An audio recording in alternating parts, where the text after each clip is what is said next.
உங்களை பற்றி சொல்கிறதுக்கு நீங்களே களத்தில் இறங்கிட்டீங்கன்னா நாங்கள் எதுக்கு இருக்கோம்? நீங்கள் கொஞ்சம் நகருங்க, நாங்கள் உங்களை பற்றி சொல்கிறோம், நீங்களே கேட்டு தெரிஞ்சுக்கோங்க.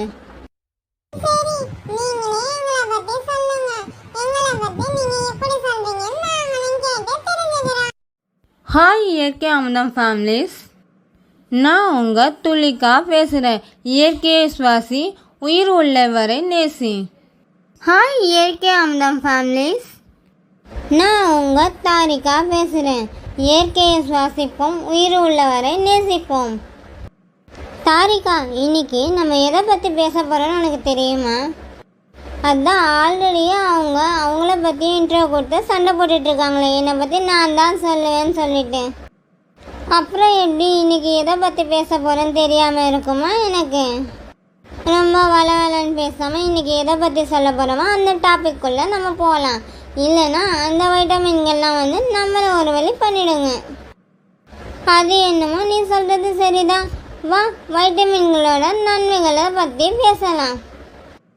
ஃபஸ்ட்டு நம்ம பார்க்க போகிற வைட்டமின் என்னன்னு பார்த்தீங்கன்னா வைட்டமின் ஏ தான். இந்த வைட்டமின் ஏ நமக்கு எதுக்காக ரொம்ப உபயோகமாக இருக்குன்னு பார்த்தீங்கன்னா, ஆரோக்கியமான கண் பார்வைக்கு இந்த வைட்டமின் ஏ நமக்கு உதவியாக இருக்குது.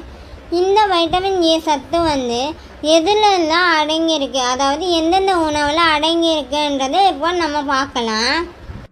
வைட்டமின் ஏ எதில் இருக்குன்னு பார்த்தீங்கன்னா மீன் எண்ணெய், முட்டை, பால், நெய், கேரட், மஞ்சள் நிற பழங்கள், சோளம், கீரை வகைகள் இதிலெல்லாம் வைட்டமின் ஏ அதிகமாகவே இருக்குது.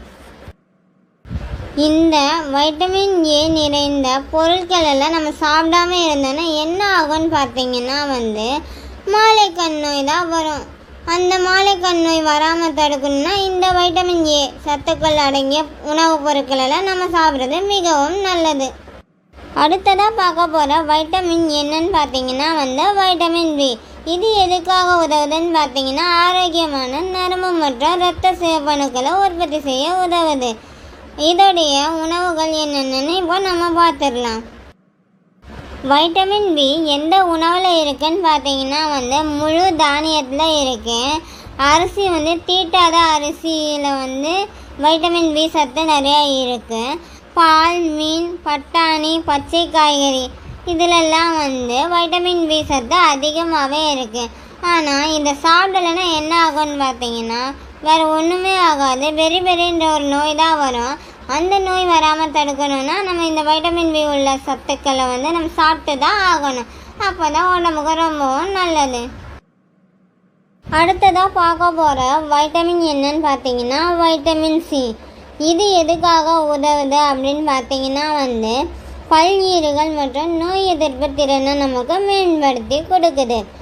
வைட்டமின் சி நிறைந்த உணவுகள் என்னென்னு பார்த்தோன்னு பார்த்தீங்கன்னா ஆரஞ்சு, பப்பாளி, ப்ரொக்கோலி, கொத்தமல்லி, எலுமிச்சை, கிவி, ஸ்ட்ராபெரி, கொய்யா, நெல்லிக்கனி, தக்காளி, பச்சை மிளகாய் இதிலெல்லாம் வைட்டமின் சி சத்துக்கள் இருக்குது. இந்த வைட்டமின் சி சத்துக்கள் நிறைந்த உணவுகளை நம்ம சாப்பிடலைன்னா என்ன ஆகும்னு பார்த்தீங்கன்னா, ஸ்கர்வி என்ற நோய் நமக்கு தாக்கக்கூடும். அதனால் அந்த நோய் வராமல் இருக்க தடுக்கணும்னா இந்த வைட்டமின் சி உணவுகளை நம்ம சாப்பிட்றது மிகவும் நல்லது. அடுத்ததாக பார்க்க போகிற வைட்டமின் என்னன்னு பார்த்தீங்கன்னா வைட்டமின் டி. இது எதுக்காக பார்த்தீங்கன்னா சுண்ணாம்பு சத்து உறிஞ்சுதல். இந்த சத்து வைட்டமின் டியிலேருந்து நமக்கு கிடைக்குது. வைட்டமின் டி எந்தெந்த உணவில் இருக்குதுன்னு நம்ம இப்போ பார்க்கலாங்களா? என்னென்ன உணவில் இருக்குதுன்னு பார்த்தீங்கன்னா காளான், முட்டை, சிப்ஸ், பால், சூரிய ஒளி, காலிஃப்ளவர், வெந்தயக்கீரை, பீர்க்கங்காய், அன்னாச்சி பழம், பட்டாணி, முருங்கைக்காய், வெண்டைக்காய், ப்ரொக்கோலி, பூசணி, சீனிக்கிழங்கு, சுரைக்காய், பாவக்காய், பாலக்கீரை, நெல்லிக்காய், தர்பூசணி, பப்பாளி, கொய்யா, அத்திப்பழம், வாழைப்பழம், ஆரஞ்சு, கிவி, வெண்ணெய், அவகோடா இத்தனை பொருள்லையும் வைட்டமின் டி சத்துக்கள் நிறைஞ்சிருக்கு. இத்தனை பொருளையும் நம்ம சாப்பிடாம இருந்தால் வைட்டமின் டி குறைபாடு ஏற்பட்டுச்சுன்னா ரிக்டஸ் என்ற நோய் நமக்கு உருவாகக்கூடும். அதனால மறக்காமல் வைட்டமின் டி சத்துக்கள் உள்ள பொருளை நம்ம தொடர்ந்து சாப்பிட்றது ரொம்பவும் நல்லது. அந்த நோய் வராமையும் பாதுகாக்கலாம்.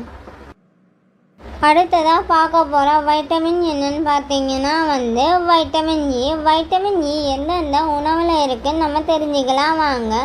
சூரியகாந்தி விதை, அவகேடோ, கீரை, ப்ரொக்கோலி, பாதாம், வேர்க்கடலை, நட்ஸ், காய்கறி எண்ணெய்கள், மாம்பழம், பெர்ரி, கிவி, சப்போட்டா, பிளாக்பெர்ரி, சிவப்பு குடைமிளகாய், நூக்கல், முந்திரி, பூசணி விதை, வாத்து இறைச்சி, நண்டு, ஈரால், கோதுமை, ஆப்பிள் இதிலெல்லாம் வைட்டமின் இ சத்துக்கள் அதிகமாகவே அடங்கியிருக்கு. இந்த வைட்டமின் இ சத்துக்கள் நிறைஞ்ச உணவுகளை நம்ம சாப்பிடலைன்னா நரம்பு தளர்ச்சி, பார்வை குறைபாடெல்லாம் ஏற்படும். அந்த மாதிரி எந்த நோயும் வராமல் இருக்கிறதுக்கு இந்த வைட்டமின் இ சத்துக்கள் நிறைஞ்ச உணவுகளை அடிக்கடி உணவில் சேர்த்துக்கிறது ரொம்பவே நல்லது. அடுத்ததாக பார்க்க போகிற வைட்டமின் என்னன்னு பார்த்தீங்கன்னா வைட்டமின் கே.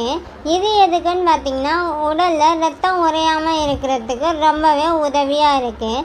இந்த வைட்டமின் கே எந்தெந்த உணவில் அதிகமாக இருக்குன்னு நம்ம இப்போ தெரிஞ்சுக்கலாம் வாங்க.